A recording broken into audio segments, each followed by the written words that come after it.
오늘 발제 제목이요. 영어인데 From Mission School to Missional Ecosystem. 여기서 제가 키워드를 하나 잡았습니다. From Mission School to Missional Ecosystem. 그 키워드가요. 무엇일까요? 미션? 아닙니다. 제가 학교 사역하니까 스쿨일 것 같죠? 맞습니다? 아닙니다.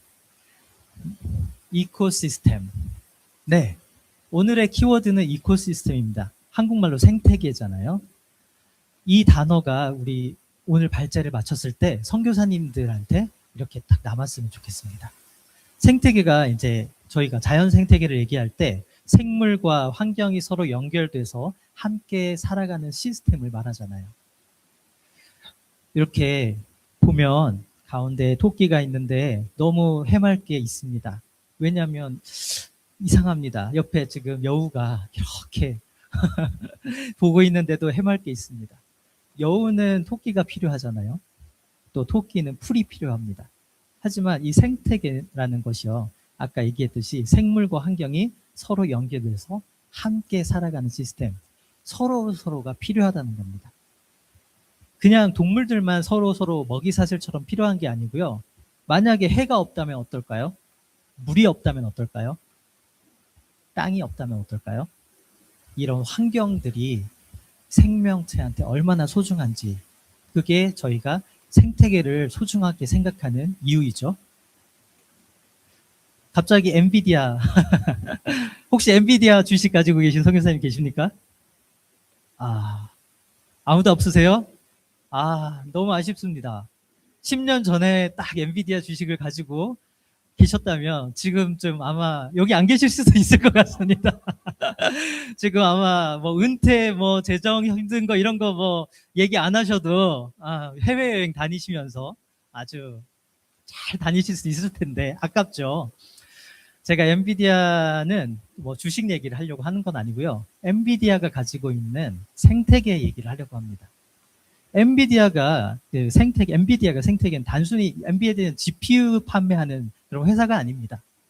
엔비디아는요, 하드웨어, 소프트웨어, 개발자, 기업, 클라우드 서비스, 연구기관이 하나의 플랫폼 안에서 함께 성장하도록 만드는 네트워크를 의미합니다. 삼성전자는 D램을 정말 잘 만들어요. 그런데 거기는 그 하나만 잘 만듭니다. 근데 엔비디아는요, 그냥 하나 뭐 잘 만들려고 하는 게 아니라 환경을 만들어 버립니다. 생태계를 아주 가져가 버립니다. 이게 왜 중요할까요?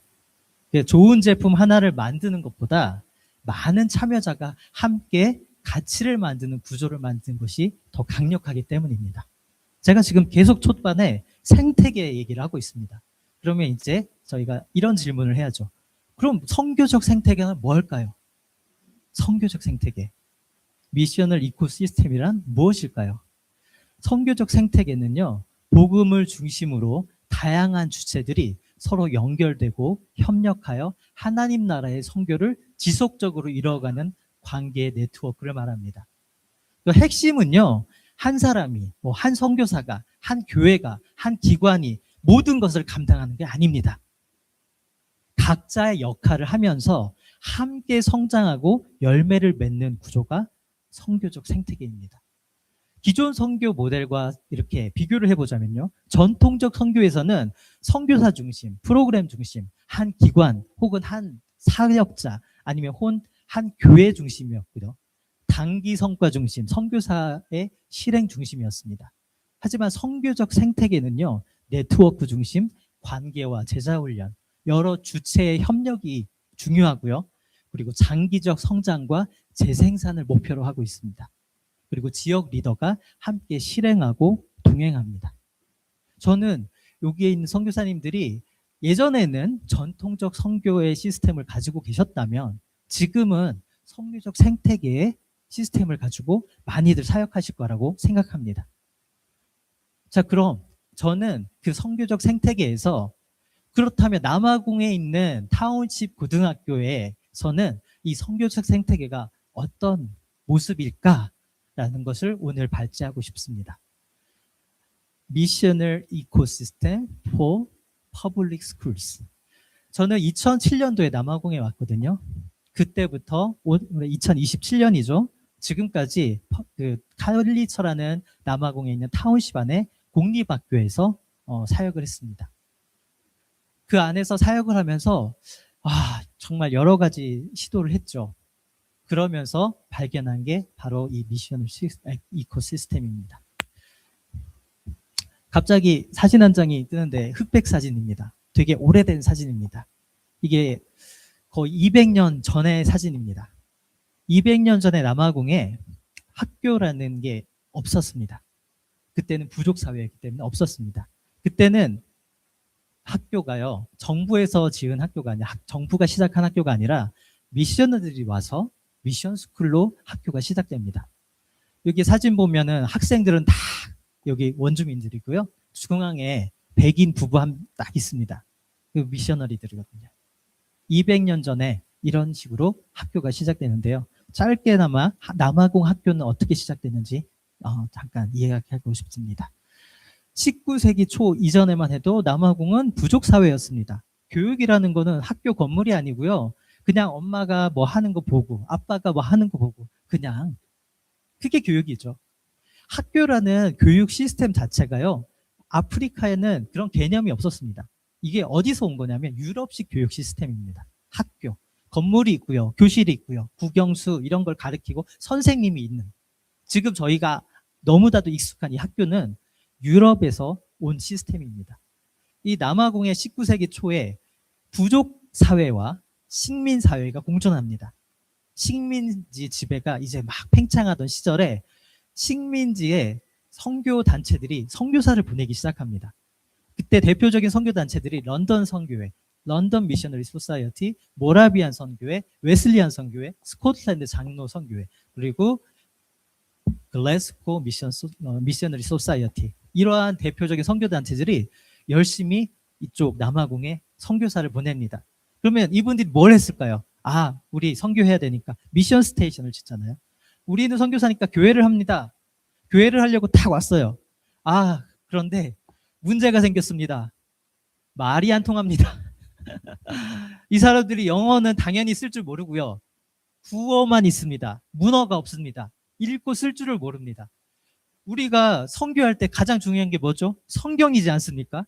성경을 가르쳐야 되는데, 성경을 읽고 쓰고 해야 되는데 말이 안 통하는 겁니다. 이때 초창기의 선교사들은요, 와서 구어체인, 이시토사, 줄루 이런 구어체인 언어를 문어체로 바꾸는 일을 합니다. 그러고 난 다음에 그거를 성경도 번역을 하고요. 그래서 이제 그거를 책은 만들었어요. 그 문자와 작업은 했어요. 근데 그걸 교육해야 될 거 아닙니까? 그래서 학교가 필요하다. 우리는 학교를 줘서 이걸 교육해야겠다. 그래서 학교에서 ABCD부터 가르칩니다. 그래서 성경 교육을 거기서 시작합니다. 그래서 복음을 전하고요. 그리고 최종으로는 사회 변혁, 커뮤니티의 변화를 가져오는 것을 선교 전략으로 가져왔습니다. 이 당시에 19세기 초에 우리 선교 미션 스쿨의 대표적인 학교가 러브델 인스티튜트입니다. 근데 참 대단하다는 생각이 드는 게요. 이 미션 스쿨 하면 저는 그냥 건물 하나, 일반 학교랑 뭐 그냥 기독교적인 학교 이렇게 생각하잖아요. 그런데 이 러브델 인스티튜트의 사례를 보면요. 러브델은 교실만 있는 학교가 아닙니다. 그냥 선생님이 있는 학교가 아닙니다. 이곳에서는요. 교사를 양성합니다. 신학교가 있습니다. 산업교육을 하고요. 문해교육을 합니다. 그리고 목공, 농업기술, 금속공예, 의료와 복제와 같은 직업교육도 합니다. 근데 더 놀라운 거는요. 직업교육이 저희는 지금도 직업교육을 하잖아요. 그러면 스킬을 가르쳐서 뭔가 직업을 얻어가야겠다. 직업을 얻게 해줘야겠다. 이런 생각으로 하잖아요. 이때 직업교육은요. 캐릭터 포메이션입니다. 성품을 개발하는 거. 직업을 통해서요. 리스폰시빌리티를 키웁니다. 펑츄얼리티, 시간 관리를 키웁니다. 어떻게 서로 그리고 알유익이 생길 수 있잖아요. 함께 일하면서 forgiveness, 용서를 키웁니다. 이런 식으로 캐릭터 포메이션의 역할을 했던 겁니다. 단순히 그냥 우리 기술 가르친다 이런 게 아니고요. 그래서 이게 왜 중요하냐면요. 여기에 딱 선교적 생태계라고 했잖아요. 우리는 19세기에 미션 스쿨을 보면서 이게 복음을 중심으로 교육, 훈련, 출판, 산업, 농업이 연결돼서 지역 사회와 교회를 세우는 통합적 선교 생태계가 형성되는 것입니다. 러브데일 인스티튜트는 그냥 단순한 하나의 학교가 아닙니다. 이거는요, 복음을 중심으로 사람과 지역 사회를 세우는 선교적 생태계입니다. 정말 엄청나지 않습니까? 19세기예요. 너무 놀랍지 않습니까? 그런데 이런 놀라운 미션 스쿨들이 쇠퇴를 합니다. 1920년대 초만 해도요, 남아공 전역에 약 2,700개의 미션 스쿨이 존재합니다. 그런데 그 당시에 정부에서 세운 흑인 학교는 60개에 불과합니다. 이때는요, 정부에서 교육에 관심이 없습니다. 미셔너들이 와가지고, 아, 우리 미션 스쿨 줘. 그러면 정부에서, 아, 그래? 그럼 해. 이거 땅 줄게. 아, 좀 도와줄게. 그냥 이렇게 하던 시절입니다. 그러니까 1950년대 초가 되니까요, 미션 스쿨 수가 전국적으로 5,000개까지 늘어납니다. 당시 남아공 전체 흑인 학교의 90% 비율이 바로 미션 스쿨에서 공부를 합니다. 그러나 20세기 중반 1950년 이 미션 스쿨이 쇠퇴하기 시작합니다. 왜 그럴까요? 미션 스쿨의 쇠퇴 원인은 우리가 다 알고 있는 아파르테이트 정부와 관련이 있습니다. 아파르테이트가 뭡니까? 흑백 분리 정책이죠. 흑백 분리 정책. 흑인과 백인을 분리해서 차별하는 정책입니다. 그게 교육에서 이제 나오기 시작하는데요. 이전에 미션 스쿨들이 막 잘 하여오고 있었잖아요. 그러면서 넬슨 만델라, 오알 탐보 공항의 올리비아 탐보도 미션 스쿨 출신입니다. 그런 사람들이 막 나오니까 이 아파르테이트 정부가 안 되겠네. 우리가 좀 이거 해야겠다. 그리고 이 사람들 저는 좀 미친 사람들 같습니다. 어떻게 이런 거를 생각하는지. 교육적인 부분으로 반투 에듀케이션 액트라고 해서 커리큘럼을 만드는데요. 흑인들을 위한 커리큘럼, 백인들을 위한 커리큘럼을 만듭니다. 그거 커리큘럼뿐만 아니고요. 흑인들한테는 일랜드의 교육비를 지원한다면 백인들한테는 백랜드를 지원하는데 너무나도 큰 차별을 둡니다. 그러면서 이제 이때 정부가 어떻게 하냐면요. 미셔너리스들을 한번 일로 와보세요. 우리가 이제 아파르테이트라는 이 시스템적인 정부를 세우려고 합니다. 그리고 우리의 이 정부가 성공을 하려면 학교에서 우리가 원하는 교육을 해야 됩니다. 뭐냐고요? 차별하는 교육, 불공평한 교육을 해야 됩니다. 당신 우리 돈 받죠? 이제 우리 커리큘럼 따르십시오. 했더니 미셔너들이 어떻게 합니까? 네, 알겠습니다. 그랬을까요? 아니죠. 우리가 어떻게 그런 불공평한 커리큘럼을 따릅니까? 우리가 안 하면 안 했지 우리 못하겠습니다. 하니까 쇠퇴하는 겁니다. 그 5,000개가요 막 사라집니다. 그러면서 오늘날에는요 약 350개 정도의 미션 스쿨이 남아있다고 합니다. 그거는요 정부와 관계없이 자기들의 땅이 있고 자기들 재정인, 사실 학교 운영하는 게 돈이 없이 어떻게 운영이 됩니까? 그러한 원인이 첫 번째, 교육의 공공화. 그 전에는요 정부에서 교육에 대해서 그렇게 안 하다가 이건 시스템적으로 차별하려고 이렇게 바꾼 겁니다. 두 번째는요 반투 에듀케이션 액트가 거기에 연결됩니다. 아파르테이트와 반투 에듀케이션 액트. 그리고 1994년 이후에는 1950년에서 1990년대까지 아파르테이트 체계가 있다가 1994년도에 이후에는 이제 종교다원 사회가 오면서 점차적으로 왜 학교에서는 기독교만 가르쳐야 돼요? 아니죠. 다 모든 사람이 다 다른데 그런 사회가 옵니다. 1976년 교육의 불평등 앞에서 학생들이 일어섭니다. 우리 미션 스쿨에 있을 때는 이런 느낌 못 들었는데 왜 이러는 거예요? 왜 차별하는 거예요? 왜 우리 언어가 있는데 왜 아프리칸스 쓰라는 거예요? 네?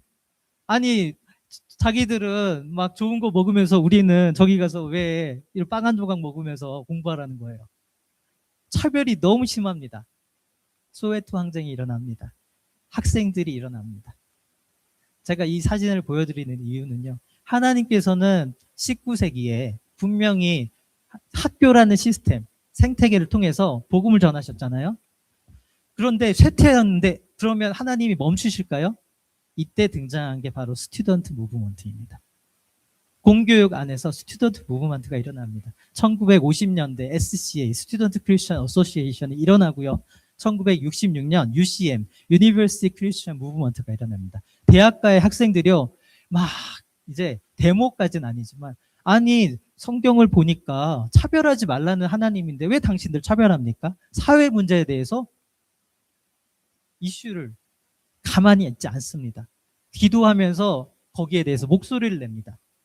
서로 모여서 기도하고 찬양하고 그러면서 사회의 이 불합리한 사회에 대해서 목소리를 냅니다.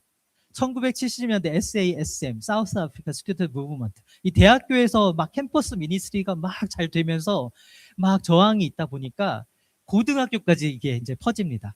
고등학교에서도 학생들, 아까 소웨토 항쟁 사진 보시면 대학생들보다 고등학생들, 교복 입는 학생들이 많잖아요. 그 아이들이, 저는 지금 이것이 민주화 항쟁 이런 걸 설명하고자 하는 게 아니고요. 신앙적인 운동을 통해서 계속 항쟁했다는 겁니다. 저는 이 스튜던트 무브먼트의 가장 큰 기여는 바로 아파르테이트의 종료를 더 빠르게 정말 이 아이들이 가져오지 않았나. 이 아이들의 항쟁과 이 아이들의 죽음과 이 아이들의 기도가 아파르테이트라는 아주 불합리한 시스템을 박살내지 않았나. 또 다른 이유들도 있겠지만 이 학교라는 관점에서는 그렇습니다. 그리고 오늘날에는 SCO라든가 웁사라는 학생 운동, 기독 학생회들이 활발하게 움직이고 있습니다. 그런데 이 미션 스쿨이 교육을 중심으로 복음을 전했다면요, 스튜던트 무브먼트는 무엇이 중심이었을까요? 바로 학생 중심이었습니다. 캠퍼스 미니스트리, 학교에서 기독 학생에 보면요, 학생 한 명이 전도가 되잖아요. 그럼 열심히 성경 공부 시켜서 리더를 만듭니다. 리더를 만들고 또 캠퍼스에서 또 여름 수련회 하죠. 여름에 캠프 하죠. 그러면서 저희들이 너무나도 익숙한 그런 선교 단체들이 이때 막 이런 학생 운동을 합니다. 신앙 운동을 합니다. 지금도 마찬가지로 하고 있습니다. 너무 잘하고 있습니다. 이때 여기에서 콜링 받아서 오신 분들도 많이 있으실 겁니다. 어떠한 그런 무브먼트 가운데 내가 그냥 이렇게 살면 안 되는구나 회심하게 되고, 내가 이렇게 사회에 대해서, 세상에 대해서 관심을 가져야지 하면서 이런 부흥이 일어납니다. 학생 중심. 예전에는 학생이 그냥 학생이었다면 이제는 학생이 주도적인 주체자가 됩니다. 그게 바로 20세기 선교의 선교적 생태계입니다. 그런데요, 20세기에 그렇게 잘 부흥했던 스튜던트 무브먼트, 기독 학생애들도 21세기에 들어서 점차 약화되기 시작합니다. 무슨 일이 일어났을까요? 제가 사역하는 곳은 타운십입니다. 그래서 그 사례로 저는 설명을 드리려고 합니다. 타운십 공립학교에서는 기독 학생회가 약화되었습니다. 첫 번째, 두 번째 요인이 있는데, 큰 요인으로 첫 번째는 교육 환경이고요. 두 번째는 사회 구조, 아이들의 삶의 환경이 변한 겁니다. 첫 번째 교육 환경의 변화는요, 이거를 참 알아두시면 좋을게요. 남아공의 백인 아이들은요, 1918년부터 의무 교육을 받았습니다. 그리고요, 인디언 아이들은 컬러들 있죠? 컬러들은요, 1963년부터 의무 교육을 받았습니다. 그리고 더반에 주로 살고 있는 인디언 아이들은 1965년부터 의무 교육을 받았습니다. 흑인들이 몇 년도에부터 의무 교육이 시작됐는지 아십니까? 1996년입니다. 그러니까요, 전 이걸 알고서, 우리가 흑인 아들 왜 이렇게 공부를 못해? 그렇게 얘기할 게 아니라니까요. 이미 백인들, 컬러들, 인디언들은 50년, 100년 전부터 의무교육을 받은 부모님들로부터 환경 자체가 달랐습니다. 우리가 아이들 너희 공부 왜 안 해? 이게 할 게 아니라니까요. 그렇게 1996년에 의무교육이 시작되니까요, 저희들이 알고 있는 학교에 애들이 막 몰려오잖아요. 교실이 부족합니다. 선생님이 부족합니다. 학교 시스템이 아직 안착이 안 됩니다. 그런데 아이들이 공부를 잘할까요? 페일합니다. 남아공은요, 영국식 교육 시스템입니다. 페일을 하면, 패스를 못하면 그 학년에 남아야 됩니다. 제가 처음에 와서 8학년 교실에 들어갔습니다. 아이들이 14살이어야 되거든요. 그 안엔 15살도 있고 16살도 있고 17살도 있고 심지어 18살까지 있었습니다. 계속 페일을 하니까 이제 교육청에서 난리가 났습니다. 아니, 우리 남아공이요, 교육비로 얼마나 쓰는지 아십니까? 21에서 23%의 세금을 교육비에 탁 넣습니다. 교육청에서는 이러죠. 우리가 이렇게 열심히 세금을 이렇게 가져가서 너희들한테 투자를 하는데 뭐 하시는 겁니까? 교장 선생님 불러서 압박을 합니다. 아니, 지금 계속 애들 10명 중에 5명이 학교를 중간에 그만두는 게 말이 됩니까? 그러니까요, 교장 선생님이 선생님을 모아놓고 이렇게 얘기합니다. 안 되겠습니다. 우리 8시 수업 있죠? 1교시? 7시에 아이들 학교 오라고 하십시오. 모닝 클래스를 만들어버립니다. 방과 후 교실도 하십시오. 애프터 스쿨로 만들어버립니다. 토요일도 학교 오라고 하십시오. 방학이 3주면 일주일만 쉬고 2주는 학교 오십시오. 그렇게 바뀝니다. 교육의 환경이 바뀌어버립니다. SCO라든가 학생 무브먼트의 시간은요, 점심시간이나 방과 후나 아니면 주말 토요일이나 방학 때 활동 시간이었거든요. 확 줄어버리는 거죠. 두 번째는 이렇게 되다 보니까 교사들이 너무나도 행정적으로 일도 많고 감당이 안 됩니다. 그게 교육 환경이 변한 겁니다. 마지막으로는 제가 처음에 갔을 때만 해도 학교에 가면요, 점심시간에 SCO라든가 여러 선교단체 간사님들이 와가지고 아이들을 격려하고 예배하고 하는 시간이 많았습니다. 매주 가면은 학교마다 다 그런 분들이 항상 왔습니다. 그런데 2010년 이후에는요, 보기가 힘듭니다. 왜 안 올까? 물어봤더니요, 남아공의 경제난, 이 경제 성장이 마이너스 막 줄어들면서 선교단체의 재정 악화가 옵니다. 더 이상 지원을 할 수가 없으니까 먹고 사는 게 해결이 안 되니까 이제 못 오는 겁니다. 제가 알기로는 어느 한 선교단체 웨스턴 케이프에 몇천 개의 학교가 있는데 한 명이 담당을 합니다. 그게 말이 됩니까? 그런 교육 환경의 변화가 있고요.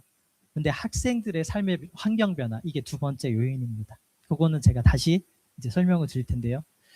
한번 볼까요? 19세기 선교적 생태계는요, 미션 스쿨 시대였습니다.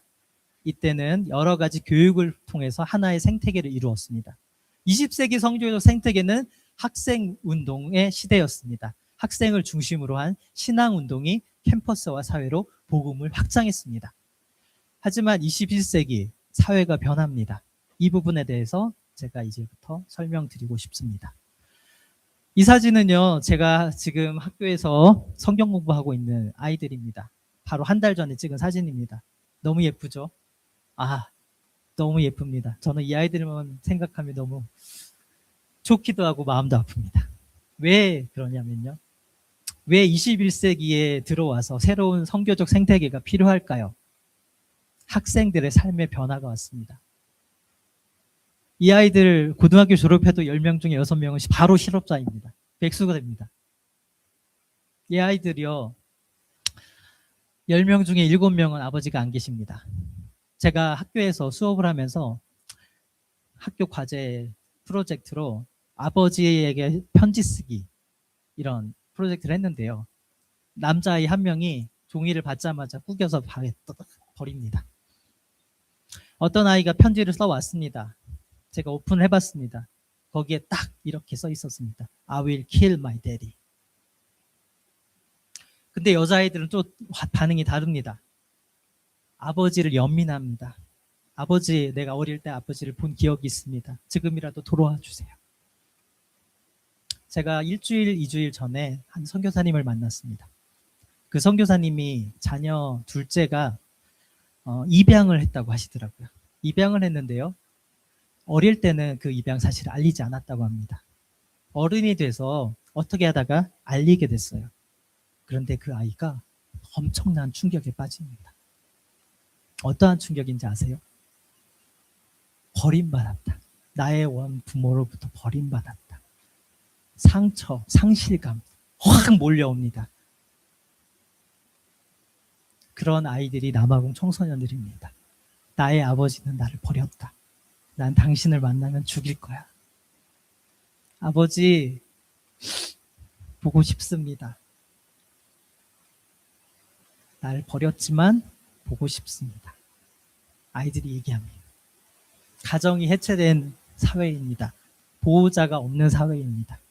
아이들이 방황을 합니다. 갱단에 들어가고요. 약물에 빠집니다. 어느 날 몇 년 전인데요. 학교에서 아침에 학교를 갔는데요. 여자아이가 교실에서 배가 아프다고 선생님한테 얘기를 했나 봅니다. 근데 안 났습니다. 조금 시간이 지났는데. 그 선생님이 제가 온 걸 보고서 아, 폴, 같이 기도 좀 해주세요. 그러는 겁니다. 아, 그래요. 기도합시다. 근데 제가 기도를 하고 나서 이분들이 계속 기도를 하는데 제가 선생님한테 얘기했습니다. 병원에 데려가는 건 어떨까요? 그랬더니 선생님이 그럽니다. 아, 우리 지금 갈 수가 없어요. 그럼 앰뷸런스를 부르는 건 어떨까요? 그랬더니 선생님이 얘기합니다. 앰뷸런스 안 옵니다. 불러도. 그래서 제가 그랬습니다. 그럼 제가 데려갈게요. 병원에 응급실에 데려갔습니다. 기다렸습니다. 아이가 의사를 만나고 소식을 들었습니다. 아이가 임신이랍니다. 제가 그 아이를 만나고 몇 달 뒤에 다시 만났습니다. 아이가 임신한 배를 이렇게 보여주면서 너 괜찮아? 그 아이는 학교 근처에 살던 아이였습니다. 그게 인연이 돼서 제가 한번 보고 싶어서 만나고 싶습니다. 선생님한테 허락을 받고 만났습니다. 그 아이의 집에 갔습니다. 할머니가 두 아이를 키우고 있는 집이었습니다. 그 아이가 그 아빠가 누군지 저한테 보여주겠답니다. 그래서 옆집 몇 군데 이렇게 블럭을 갔는데 그 집을 딱 들어갔는데 거기 남자의 옆에 또 다른 여자애가 있는 겁니다. 그때 그 여자애가 갑자기 집으로 갑니다. 막 집으로 달려가더니 물에 그 핫보틀에다가 물을 다 막 끓입니다. 저는 얘가 티라로 타나 했는데 그걸 들고 거기 가서 그 여자애한테 확 부어버립니다. 화상을 입습니다. 그걸 저는 눈앞에서 봤는데요. 병원에 가야 되잖아요. 제가 그 아이를 데리고 병원에 가려고 하니까 그 여자아이가 임신한 몸으로 제 다리를 잡습니다. 가지 마세요. 가지 마세요. 당신 가면 안 돼요. 제가 설명합니다. 아니야. 지금 응급상이야. 안 돼. 근데 절규하면서 제 다리를 잡습니다. 저는 못 갔습니다. 제가 그 사이에 그 남자아이가 그 아이를 들쳐업고 바로 사라졌습니다. 청소년 임신. 그게요, 그냥 임신이 아니에요. 그 아이의 정신건강, 심리적 건강. 어떻게 무너졌을까요? 방학만 되면 아이들이 임신해서 그 방학이 지나고 아이들이 학교를 중도 탈락하는 사례가 너무나도 많습니다. 더 쇼킹한 얘기 하나 해드릴까요? 학교에요. 남자애들이 이니시에이티브라고 할례 같은 거 받으러 가거든요. 거기서 뭘 교육받는지는 잘 모르겠습니다. 그런데요, 남자애들이 이런 생각을 한답니다. 내가 여자애들하고 섹스를 하면 임신이 될까? 확인하고 싶어 한답니다. 학생들의 삶의 환경이 너무나도 변했습니다. 20세기에는요, 이런 일들이 그렇게 흔하지 않았습니다. 그런데 21세기가 되면서 이런 일들이 일어납니다. 건강한 지역교회가 없으니까 돌봄을 못 받죠. 이런 환경 가운데 저는 21세기에 필요한 선교적 생태계를 잠깐 소개하고 마무리하려고 합니다. KPSNN 이거는 중요한 게 아니고요. 제가 사역하는 곳이 칼리처니까요. 칼리처 퍼블릭 스쿨 미션 네트워크. 이거는요, 하나의 기관이나 조직은 아닙니다. 그냥 공립학교를 중심으로 학생, 교사, 가정, 지역교회, 선교사가 서로 연결되어 학생의 성장을 함께 지원하는 선교적 생태계를 말합니다. 네, 학생운동 합니다. 학생들 모여서 제자훈련 합니다. 하지만 피어 프레셔가 아니라 피어 러버를 만들어야 합니다. 학교에서 친구들 때문에 두려운 게 아니고요. 친구들이 있어서 든든해야 됩니다. 그러려면 학교 안에 아이들이요, 그냥 성경 공부하는 게 아니라 그 아이들이 다른 친구들, 선배가 후배를 돌볼 수 있도록 훈련해야 합니다. 그런 훈련들을 아이들에게 해야 되고요. 그렇지만 지금 얘기했죠.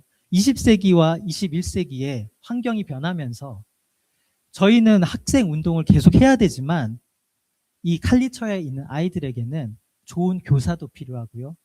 좋은 부모님도 필요하고 좋은 지역 교회도 필요합니다. 교사가 무너졌잖아요.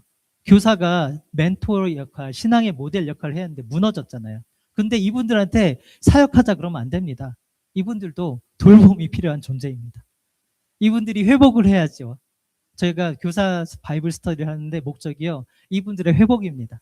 제가 10년 넘게 이분들하고 바이블 스터디 하면서 우리 기독학생이 합시다 이 말을 안 합니다. 근데요. 재작년에 드디어 한 선생님이 이럽니다. 우리 이제 학생들 모아서 성경 공부합시다. 선생님이 이제 회복이 되니까 그런 얘기를 합니다. 그게 기독교사를 돌보는 일입니다. 아까도 말했지만 가정이 해체됐잖아요. 아버지가 없습니다. 아버지의 이미지가 없습니다. 아버지의 리더십을 보고 자라지 못합니다. 어머니는요, 혼자 아이들 키우느라고 새벽에 4시에 나가서 저녁 7시나 돼야 들어옵니다. 부모님의 역할을 해줄 가정이 없습니다. 아이들 사역은 가정 사역하고 똑같습니다. 저는 아버지 학교를 지금 발런티어로 계속 섬기고 있는데요. 사람들이 물어봅니다. 이거 가정 사역이죠? 네. 근데 저는 청소년들을 위해 합니다. 이거는 청소년 사역입니다. 왜냐고요? 생태계에 있으니까요. 지역교회가 무너졌습니다. 왜냐고요? 제가 전도를 하잖아요. 아이들이 폴 저도 예수님 믿고 교회 가고 싶어요. 어느 교회 갈까요? 근데 제가 추천해 줄 교회가 없습니다. 지역교회가 돌봄을 해줄 교회, 정말로 계속적으로 제자 훈련 시켜줄 교회가 없습니다. 생태계 안에 있습니다. 물론 급식, 3당, 교육지원 같은 NGO도 필요하죠. 선교사의 역할이 뭘까요? 성경 공부하는 역할일까요? 저는 공립학교에서는 선교사는 선교적 생태계를 세우는 사람이라고 생각합니다. 다양한 영향력을 주는, 우리 아이한테 영향력을 주는 그 생태계를 세우는 사람이 바로 학교에서의 선교사입니다. 이게 제가 마지막으로 보여드릴 다이어그램입니다. 학생이 예전에는 학생에게 성경 공부하고 캠프하고 막 이래서 아이들이 리더가 되고 또 다음 세대를 키우는 그런 운동이었다면 그런 운동이 지금도 지속되어야 하지만 특별히 타운십이나 칼리처 안에 삶의 환경이 다른 아이들에게는 이러한 선교적 생태계를 만들어주고 이러한 선교적 생태계가 작동하게 하는 게 필요합니다. 남아공의 학교는 시대마다 복음을 전하는 정말 중요한 통로였습니다. 그 통로를 통해 형성된 선교적 생태계는요, 시대의 변화에 따라 새로운 모습으로 발전해 왔습니다. 19세기에는 미션 스쿨을 통해, 20세기에는 스튜던트 무브먼트를 통해, 21세기에는 학생, 교사, 가정, 교회, 지역사회를 연결하는 새로운 미셔널 이코시스템이 요구되고 있습니다. 저는 이것이 단지 제가 있는 칼리처 지역에만 필요하다고 생각은 하지 않습니다. 저는 여기에 신학교육을 하는 선교사님들께 부탁드립니다. 제발 저희 아이들이 전도돼서 갈 수 있는 교회, 그 목회자 한 명만 좀 소개시켜 주세요. 교회 가고 싶다 그러는데 소개를 못 하겠어요. 제발 깨어진 가정을 위해서 사역하는 우리 선교사님들 많잖아요. 저도 하죠. 하지만 이 선교적 생태계는요, 한 사람이 할 게 아닙니다. 우리가 함께 해야 되는 겁니다. 저는요, 여기 있는 선교사님들이 생태계의 한 사람 한 사람 구성자라고 생각을 합니다. 이건 제 사역이 아닙니다. 아이를 구원하기 위한 우리 모두의 생태계 사역입니다. 저희 모두가 생태계 빌더입니다. 우리 중남부 아프리카 한인 선교사회에 계시는 우리 선교사님들이 이런 새로운 선교적 생태계에 어떻게 응답해야 할지 이제 토의를 통해 나누어 주셨으면 좋겠습니다. 감사합니다.